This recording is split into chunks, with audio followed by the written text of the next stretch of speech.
एक महत्त्वाची बातमी येते ती अजित पवारांच्या अपघातासंदर्भात। बारामतीमध्ये अजित पवारांचा जो अपघात झाला होता त्या विमानातील दोन्ही रेकॉर्डर जळून खाक झालेत।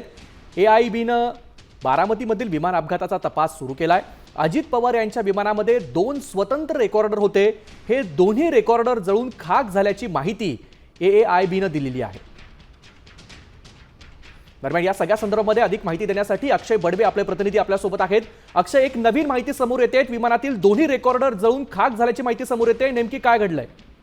एअरक्राफ्ट इन्व्हेस्टिगेशन ब्युरोकडनं या संपूर्ण घटनेचा तपास सध्या सुरू आहे आणि त्यांच्याकडनं एक सगळ्यात मोठी आणि एवढी धक्कादायक माहिती जी आलेली आहे ती अशी आहे की जे विमान अजित पवार ज्यांच्यातून प्रवास करत होते त्याच्यातले जे 2 उडान रेकॉर्डर आहेत ते दोन्ही जळून खाक झालेले आहेत। एक सकारात्मक याच्यातली गोष्ट आपल्याला समजून घ्यावी लागेल की डिजिटल फ्लाईट डेटा रेकॉर्डर जो आहे तो या अपघातात पूर्णपणे बचावला गेलेला आहे। तो रेकॉर्डर जो आहे तो डाउनलोड केलेला असून पुढची जी सगळी प्रयोगशाळा आहे त्याची जी अनालिसिस आहे ते प्रोसेस जी आहे ती सुरू झालेली आहे। त्यामुळे दोन्ही रेकॉर्डर जरी जळून खाक झालेले असले तरी विमानातला असलेला जो डिजिटल फ्लाईट डेटा रेकॉर्डर आहे तो डाउनलोड करण्यात AIBला यश आलेलं असून पुढच्या प्रक्रियेसाठी त्याला आता प्रयोगशाळेत पाठवण्यात आले। नक्कीच धन्यवाद अक्षय दिलेल्या या महत्त्वपूर्ण माहितीबद्दल। आपण बघतोय की डिजिटल फ्लाईट डेटा रेकॉर्डर प्रयोगशाळेमध्ये पाठवण्यात येणार असल्याची माहिती मिळते।